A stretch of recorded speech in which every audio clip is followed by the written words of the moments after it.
নমস্কার বন্ধুরা, 2027 সালের জনগণনাকে কেন্দ্র করে সাধারণ মানুষের মনে এখন অনেক প্রশ্ন ঘুরপাক খাচ্ছে। কবে থেকে জনগণনার কাজ শুরু হবে, সেলফ এনুমারেশন বা নিজে অনলাইনে ফর্ম ফিল আপ কীভাবে করবেন, এটি কি বাধ্যতামূলক, স্বগণনা করার পরেও কি গণনাকারী বাড়িতে আসবেন।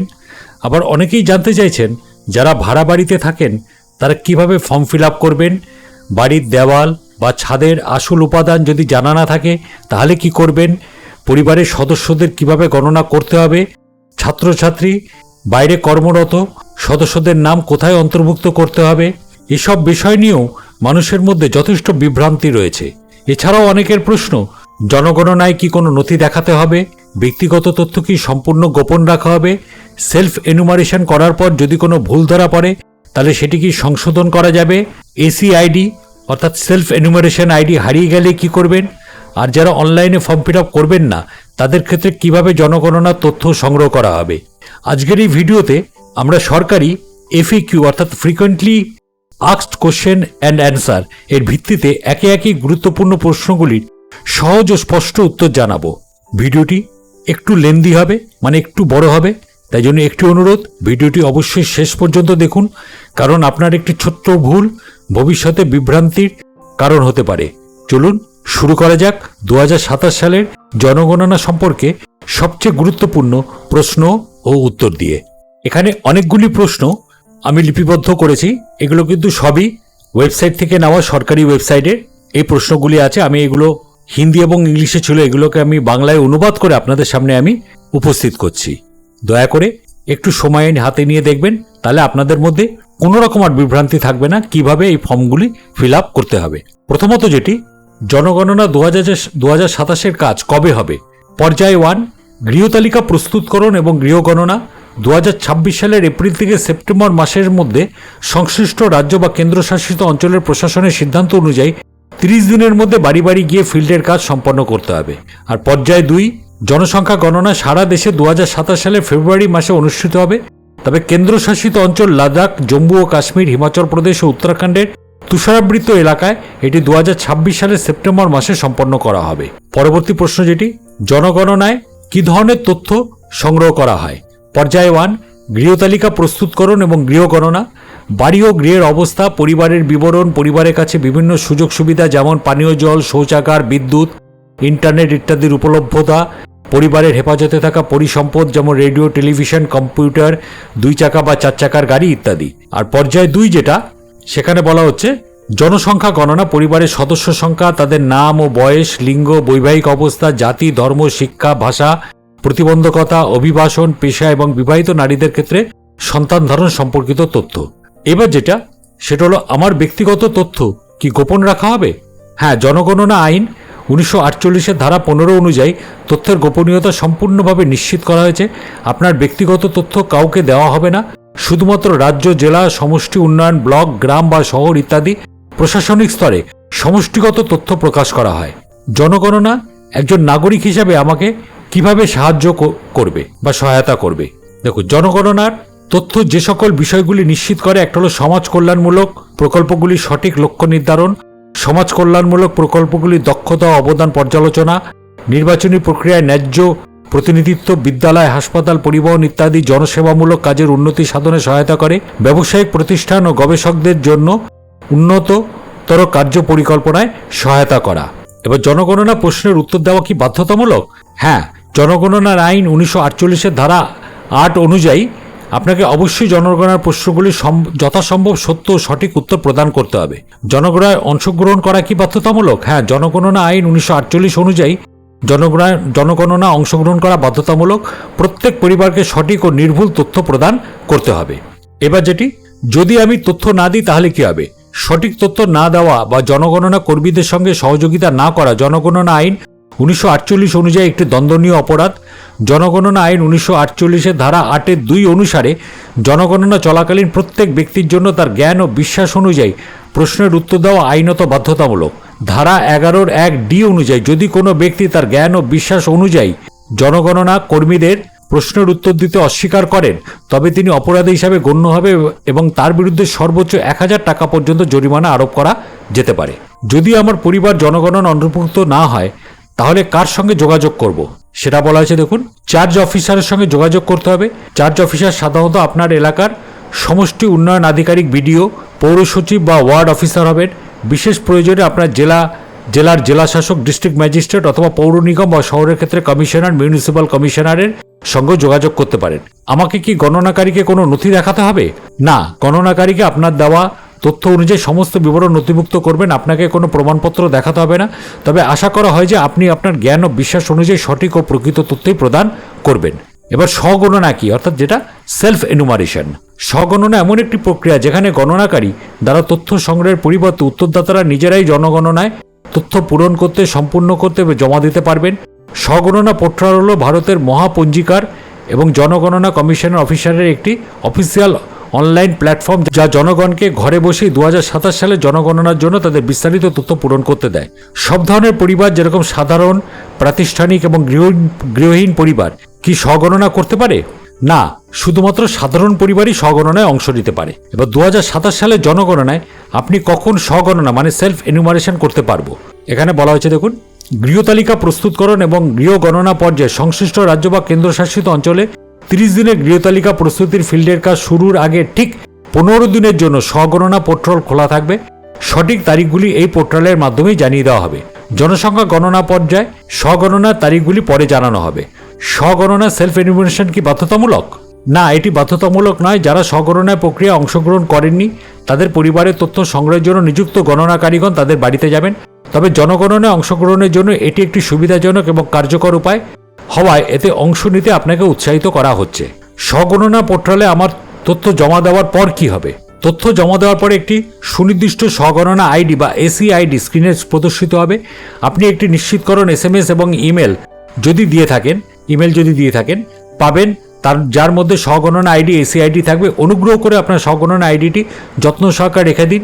গৃহতালিকা প্রস্তুতকরণ এবং গৃহগণনা চলাকালীন গণনাকারী আপনার বাড়িতে এলে স্বগণনা আইডিটি তাকে দেবেন। এবার বলা হচ্ছে, যদি আমি আমার স্বগণনা আইডি ভুলে যাই বা হারিয়ে ফেলি, আপনি আপনার রেজিস্টার্ড মোবাইল নাম্বার দিয়ে স্বগণনা পোর্টাল ব্যবহার করে আপনার স্বগণনা আইডি পুনরুদ্ধার করতে পারেন। গণনাকারী যখন আপনার বাড়িতে আসবেন তার সাহায্যও নিতে পারেন। আমি স্বগণনা করলেও কি গণনাকারী আমার বাড়িতে আসবে? মানে যদি আমরা self enumeration form fill up করি তাহলেও কি গণনাকারী বাড়িতে আসবে? হ্যাঁ, গণনাকারী আপনার বাড়িতে যাবেন। আপনি যদি স্বগণনা করে থাকেন তাহলে তথ্য যাচাইয়ের জন্য আপনার স্বগণনা আইডি শেয়ার করতে হবে। গণনাকারী বাড়ির নম্বর, সেন্সাস গৃহ নম্বর, বাড়ি ব্যবহার ইত্যাদির মতো আরও কিছু তথ্য যোগ করবেন। সব তথ্য যাচাই করার পর তিনি আপলোড করবেন। এবার স্বগণনা পোর্টালে নথিভুক্ত করা আমার তথ্য কি নিরাপদ? হ্যাঁ, সমস্ত তথ্য এনক্রিপ্ট করা এবং সুরক্ষিত। সমস্ত তথ্য এনক্রিপ্ট করার পর কঠোর সাইবার নিরাপত্তা এবং গোপনীয়তা সুরক্ষা ব্যবস্থা সহ নিরাপদ সরকারি সার্ভারে সংরক্ষণ করা হবে। আমার কি স্বগণনার জন্য কোনো নথি আপলোড করতে হবে? কোনো নথি আপলোড করার প্রয়োজন নেই। তবে আপনার জ্ঞান এবং বিশ্বাস অনুযায়ী আপনাকে সঠিক তথ্য প্রদান করতে হবে। আগেও এটি বলা হয়েছে। আমি কি আমার পরিবারের সদস্যদের জন্য স্বগণনা সম্পন্ন করতে পারি? হ্যাঁ, স্বগণনা পোর্টালে একবার প্রবেশ করে পরিবারের প্রধান অথবা অন্য যে কোনো দায়িত্বশীল সদস্য পরিবার স্বাভাবিকভাবে বসবাসকারী অন্যান্য সকল সদস্যের তথ্য পূরণ করতে পারবেন। 2027 সালে জনসংখ্যা গণনা পর্যায়ের সময় উত্তরদাতা পরিবারের বসবাসকারী সকল সদস্যদের তথ্য নথিভুক্ত করতে পারবেন। প্রথম পর্যায়ে অর্থাৎ গৃহতালিকা প্রস্তুতকরণ এবং গৃহ গণনার সময় শুধুমাত্র পরিবার এবং গৃহ সংক্রান্ত তথ্যই সংগ্রহ করা হবে। স্বগণনা পোর্টালে আমি কি আমার দেওয়া তথ্য সংরক্ষণ করে রেখে পরে জমা দিতে পারি? হ্যাঁ, স্বগণনা পোর্টালে তথ্য সংরক্ষণ করে রেখে একটি নির্দিষ্ট সময়ের মধ্যে তা সম্পূর্ণ করার সুবিধা উপলব্ধ থাকবে। আপনার সংরক্ষিত তথ্য দেখতে হলে আগে লগ ইন করার সময় ব্যবহৃত মোবাইল নাম্বার দিয়ে লগ ইন করতে হবে। স্বগণনার মাধ্যমে তথ্য ফাইনাল সাবমিট করার পর যদি কোনো ভুল ধরা পড়ে সেক্ষেত্রে আমি কি করব? চিন্তার কোনো কারণ নেই। গণনাকারী যখন আপনার স্বগণনা আইডি সংগ্রহ করতে আসবেন তখন তাকে অনুরোধ করুন যেন তিনি আপনার স্বগণনার তথ্য সংশোধন করেন। ফাইনাল আপলোড করার আগে পর্যন্ত গণনাকারী আপনার তথ্য সংগ্রহ করতে পারবেন।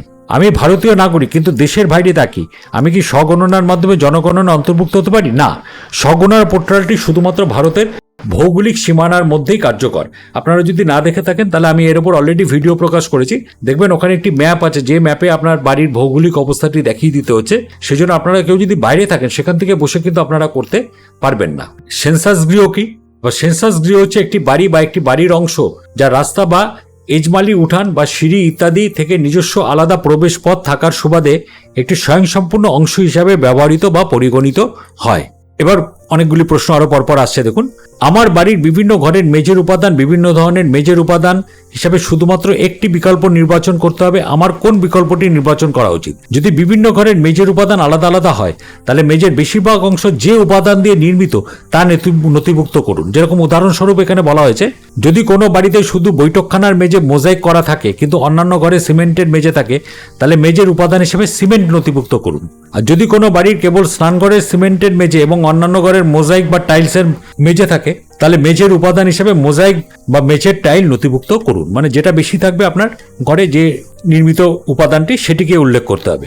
তারপরে এখানে বলেছে, আমার বাড়ির মেঝে মার্বেলের একটি মেঝের উপাদানের অধীনে বিকল্পগুলিতে তালিকাভুক্ত নয়, কোনটি নির্বাচন করা উচিত? এখানে বলেছে পাথর নির্বাচন করুন। আমার বাড়ির দেওয়ালগুলি বিভিন্ন ধরনের উপাদান দিয়ে তৈরি, প্রদত্ত বিকল্পগুলি থেকে আমার কোন উপাদানটি বেছে নেওয়া উচিত? আপনার বাড়ির নির্মাণের ক্ষেত্রে বেশিরভাগ অংশে ব্যবহৃত উপাদানটি নির্বাচন করুন। আমি একটি ভাড়া বাড়িতে থাকি এবং দেওয়ালটি প্লাস্টার ও রং করা আছে। আমি কিভাবে জানাবো যে দেওয়ালের আসল উপাদান কি? কোনো বিভ্রান্তি থাকলে আপনি বাড়িওয়ালা বা হাউজিং সোসাইটির লোকের কাছে জিজ্ঞাসা করতে পারেন। আপনাকে অবশ্যই দেওয়ালের প্রধান উপাদানের ধরন নিশ্চিত করতে হবে, কারণ এটি কাঁচা বা পাকা বাড়ি নির্ধারণের জন্য একটি গুরুত্বপূর্ণ সূচক। যদি আপনি একেবারেই নিশ্চিত করতে না পারেন তাহলে অন্যান্য বিকল্পটি নির্বাচন করুন। এবার আমার বাড়ির দেওয়াল পাথরের তৈরি, কিন্তু পাথরের দুটি বিকল্প আছে, একটি হলো গাঁথনি করা পাথর, অন্যটি হলো গাঁথনি না করা পাথর। আমার কোনটি বেছে নেওয়া উচিত? যদি পাথরগুলি আলগা থাকে এবং গাঁথনি করা না থাকে তাহলে গাঁথনি না করা পাথর নথিভুক্ত করুন। আর যদি পাথরগুলি সিমেন্ট বা চুন দিয়ে গাঁথনি করা থাকে তাহলে গাঁথনি করা পাথর নথিভুক্ত করুন। আমার এলাকায় আমাদের দেওয়ালের জন্য বাঁশ বা একড়া ব্যবহার করি, কিন্তু দেওয়ালের উপাদানের জন্য এমন কোনো বিকল্প নেই, তাহলে আমার কোন বিকল্পটি বেছে নেওয়া উচিত? বাঁশ বা একড়া দিয়ে তৈরি দেওয়ালের জন্য ঘাস, খড়, বাঁশ ইত্যাদি বিকল্পটি নির্বাচন করুন। আমার ঘরের দেওয়ালগুলি প্লাইউড এবং ল্যামিনেটেড বোর্ড দিয়ে তৈরি, কিন্তু দেওয়ালের উপাদান হিসেবে এমন কোনো বিকল্প নির্বাচন করার জন্য নেই। আমার কোনটি নির্বাচন করা উচিত? প্লাই এবং ল্যামিনেটেড বোর্ড দিয়ে তৈরি দেওয়ালের জন্য কাঠ বিকল্পটি নির্বাচন করুন। দেখুন, এখানে সমস্ত প্রশ্নের উত্তর কিন্তু আপনি পেয়ে যাবেন। ভিডিওটি কিন্তু অবশ্যই স্কিপ না করে দেখবেন। আমার বাড়িতে দুটি সিলিং আছে যেগুলি আলাদা আলাদা উপাদান দিয়ে তৈরি, তাই ছাদের উপাদান নির্বাচন করার জন্য আমাকে উপাদানটি নির্বাচন করতে হবে। বাইরের ছাদের উপাদান নাকি ভেতরের সিলিংয়ের উপাদান? বাড়ির ছাদের বেশিরভাগ অংশটি যে উপাদান দিয়ে প্রধানত তৈরি সেই উপাদানটি নির্বাচন করুন। আভ্যন্তরীণ ফলস সিলিং এর উপাদান বিবেচনা করবেন না। বহুতল বাড়ির ক্ষেত্রে আপনি যে তলা বা ফ্ল্যাটে থাকেন সেই তলা বা ফ্ল্যাটের ছাদের উপাদান নির্বাচন করুন। যদি ছাদে একাধিক উপাদান ব্যবহৃত হয়ে থাকে সেক্ষেত্রে যে উপাদানটি দিয়ে ছাদটির বেশিরভাগ অংশ তৈরি হয়েছে সেটি নির্বাচন করুন। আমি 10 তলা বিশিষ্ট একটি অ্যাপার্টমেন্টের প্রথম তলায় থাকি। প্রথম তলার ছাদ কংক্রিটের, কিন্তু সবচেয়ে উপরের তলার ছাদ অ্যাসবেস্টাস শীট দিয়ে তৈরি হলে আমার ছাদের উপাদান কি হবে? কংক্রিট নাকি অ্যাসবেস্টাস শীট? আপনার ক্ষেত্রে যেহেতু আপনি পঞ্চম তলায় থাকেন বা 10 তলা বিশিষ্ট আপনি নিচের তলায় থাকেন, তাই আপনার ঘরের ছাদের উপাদানটি বিবেচনা করা হবে, অর্থাৎ আপনাকে কংক্রিট নির্বাচন করতে হবে। আমার বাড়ির ছাদ খাপরাইল দিয়ে ঢাকা, কিন্তু ছাদের উপাদান হিসেবে আমি এমন কোনো বিকল্প দেখতে পাচ্ছি না, আমি কোনটি নির্বাচন করব? খাপরাইল, কাভলু, খাপড়া হলো সাধারণত হাতে তৈরি দেশি টালি যা কান্ট্রি টাইলস নামেও পরিচিত। এক্ষেত্রে আপনি হাতে তৈরি টালি বিকল্পটি নির্বাচন করতে পারেন। আমার বাড়ির ছাদে দুটি উপাদান আছে, টিন এবং টাইলস। ছাদের জন্য আমার কোন উপাদান বেছে নেওয়া উচিত? টিন নাকি টাইলস? যে উপাদানটি দিয়ে ছাদের বেশি অংশ তৈরি হয়েছে সেটি নির্বাচন করুন। যদি কোনোভাবে দুটি উপাদানের পরিমাণ সমান হয় তবে ব্যবহৃত উপাদানগুলির মধ্যে যে কোনো একটিকে নির্বাচন করুন। এবার বাড়ির অবস্থা ভালো, বাসযোগ্য এবং ক্ষতিগ্রস্ত হিসাবে চিহ্নিত করার জন্য কি কোনো মানদণ্ড আছে? যদি কোনো মেরামতের প্রয়োজন না হয় তাহলে বাড়ির অবস্থা ভালো হিসাবে চিহ্নিত করা যাবে। যদি সামান্য মেরামতের প্রয়োজন হয় তাহলে বাসযোগ্য হিসাবে চিহ্নিত করা হবে।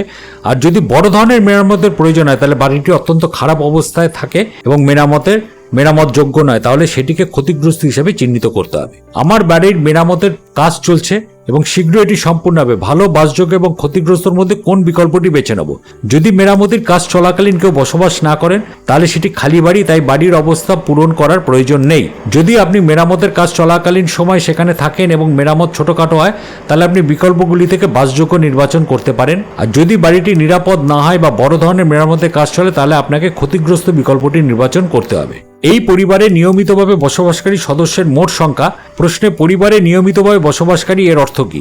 আপনার পরিবারে সাধারণত যারা বসবাস করেন, এমনকি যদি আপনি স্বগণনা জমা দেওয়ার সময় তারা সাময়িকভাবে দূরে থাকেন, তারাও এর অন্তর্ভুক্ত হবেন। আপনার পরিবারে নিয়মিতভাবে বসবাসকারী ব্যক্তির সংখ্যা গণনা করার সময় বাড়িতে সাময়িকভাবে আসা অতিথিদের বাদ দিতে হবে। আমার মেয়ে পড়াশোনার জন্য অন্য শহরে থাকে, আমাদের পরিবারে নিয়মিতভাবে যতজন লোক থাকে তার মধ্যে কি তাকে গণনা করা উচিত? যদি আপনার মেয়ে বছরের বেশিরভাগ সময় আপনাদের সাথে বসবাস না করে তাহলে তাকে এই পরিবারে গণনা করা উচিত নয়, তাকে তার সাধারণ বসবাসের স্থানে গণনা করা হবে। পরিবারের প্রধান হিসাবে কাকে বিবেচনা করা হয়? পরিবারের দ্বারা যাকে প্রধান হিসাবে স্বীকৃতি দেওয়া হয় এবং যিনি পরিবারের রক্ষণাবেক্ষণের প্রধান দায়িত্ব বহন করেন এবং পরিবারের গুরুত্বপূর্ণ সিদ্ধান্ত গ্রহণ করেন তাকেই পরিবারের প্রধান হিসাবে গণ্য করা হবে। পরিবারের প্রধানের যে কেবল বয়োজ্যেষ্ঠ পুরুষ সদস্য হবেন এমন কোনো বাধ্যবাধকতা নেই। তিনি নাবালক, নাবালিকা বা পরিবারের সবচেয়ে কনিষ্ঠ সদস্য হতে পারেন। পরিবারের যে কোনো লিঙ্গের সদস্য বা স্বাভাবিকভাবে পরিবারে বসবাসকারী অপেক্ষাকৃত কম বয়সী সদস্য পরিবারের প্রধান হতে পারেন।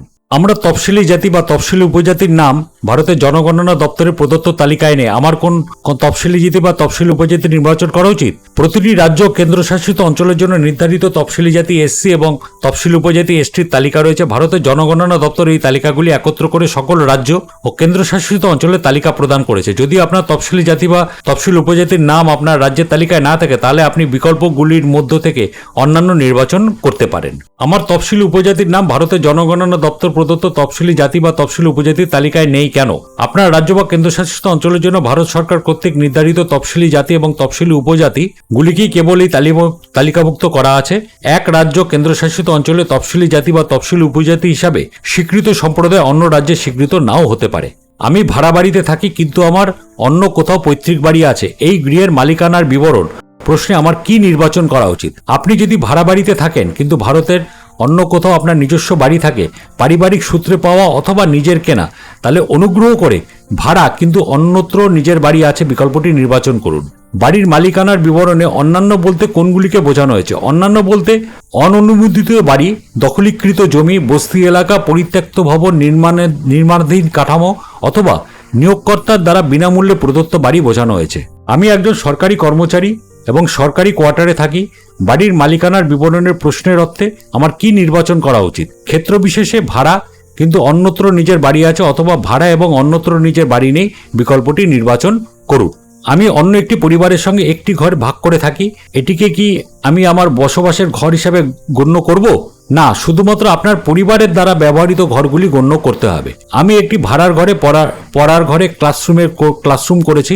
আমার কি এটি গণনা করা উচিত? হ্যাঁ, এটিকে একটি বসবাসের ঘর হিসেবে গণনা করা উচিত। এখানে যে প্রশ্নগুলো আমি দেখাচ্ছি এর ওপর বেস করে আমি অলরেডি কিন্তু ভিডিও প্রকাশ করেছি বাংলাতে আপনারা কিভাবে ফর্ম ফিল আপ করবেন। ভিডিওটি যদি আপনারা না দেখে থাকেন তবে ডেসক্রিপশন বক্সের লিঙ্কে ক্লিক করে কিন্তু অবশ্যই দেখে নেবেন। এখানে যে প্রশ্নগুলি আছে সেগুলি আপনারা কিভাবে ওখানে ফিল আপ করবেন সেগুলো কিন্তু সম্পূর্ণ ওখানে বলা আছে, যেটা ভাড়া বাড়ির ক্ষেত্রে সেখানে দেখবেন এই অপশনসগুলি রয়েছে, একটু ভালো করে দেখে নেবেন। যদি না দেখে থাকেন অবশ্যই ভিডিওটি কিন্তু দেখে নেবেন। এবার লাভ ইন সম্পর্কে থাকা দম্পতি কি বিবাহিত দম্পতি হিসাবে বিবেচিত হবেন?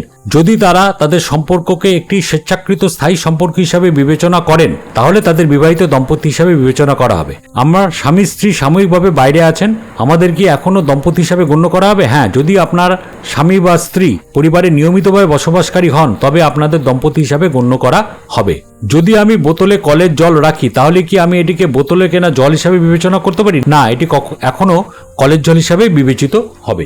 আমি ট্যাঙ্কারের মাধ্যমে সরবরাহ করা জল ব্যবহার করি, পানীয় জলের প্রধান উৎস হিসেবে আমার কি নির্বাচন করা উচিত?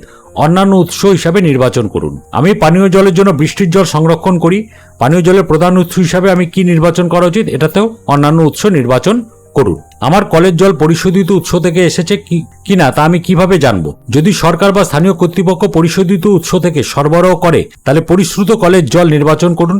যদি কলের জল বাড়িতে পরিশোধিত করা হয় তাহলে অপরিশ্রুত কলের জল নির্বাচন করুন। কলের জল পাওয়া গেল আমি প্যাক করা বোতলে কেনা জল ব্যবহার করি, আমাদের কোন বিকল্পটি নির্বাচন করা উচিত? প্যাক করা বোতলে কেনা জল হিসাবে নির্বাচন করুন, কারণ এটি আপনার পানীয় জলের প্রধান উৎস। প্যাক করা বোতলে কেনা জল বলতে কি বোঝায়? পান করার জন্য বোতল, জার, ক্যান বা পাউচে যে জল বিক্রি হয়। আমার একটি শৌচালয় এবং স্নানঘর একসাথে আছে, আমি কি এটিকে শৌচালয় হিসেবে বিবেচনা করব নাকি এটিকে স্নানঘর হিসেবে বিবেচনা করব? উভয়ের জন্যই হ্যাঁ লিখুন, কারণ এই সুবিধাগুলি বাড়ির চৌহদ্দির মধ্যে বিদ্যমান। যৌথভাবে ব্যবহৃত শৌচালয় বা সর্বসাধারণের জন্য ব্যবহারের জন্য শৌচালয়ের মধ্যে পার্থক্য কি?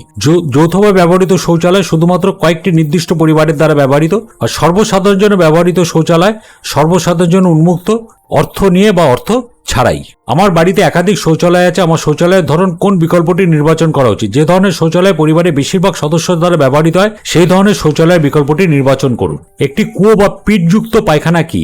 এটি একটি সাধারণ গর্ত যেখানে মানুষের বর্জ্য মলমূত্র জমা হয় এবং পচে প্রাকৃতিকভাবে মাটিতে মিশে যায়। দুটি কুয়ো বা পিটযুক্ত পায়খানা কি? এতে দুটি গর্ত পর্যায়ক্রমে ব্যবহার করা হয়, যেখানে একটি গর্ত ভরাট হয়ে যায় তখন বজ্র মলমূত্র পচে সারে পরিণত হওয়ার জন্য এটি 1 বছরের জন্য বন্ধ রাখা হয়। মানুষ বা প্রাণী দ্বারা বর্জ্য অপসারণ বলতে কি বোঝায়? এর অর্থ হলো একজন ব্যক্তি বা প্রাণী দ্বারা শৌচালয় থেকে বর্জ্য অপসারণ করা। খোলা ড্রেনে ফেলা বর্জ্য বলতে কি বোঝায়? এর অর্থ হলো শৌচালয় থেকে বর্জ্য সরাসরি খোলা ড্রেনে বাহিত হয়। বজ্র জলের নিকাশি কার সাথে যুক্ত? এই প্রশ্নে বজ্র জল বলতে কি বোঝায়? এটি রান্নাঘর, বাথরুম, কাছাকাছির জল বোঝায়, কিন্তু কখনোই পায়খানার জল নয়। যদি আমার বাড়িতে পায়খানা এবং স্নানের জলের জন্য একটি ঢাকা নর্দমা থাকে তাহলে আমার কি রেকর্ড করা উচিত? ঢাকা নর্দমা রেকর্ড করুন।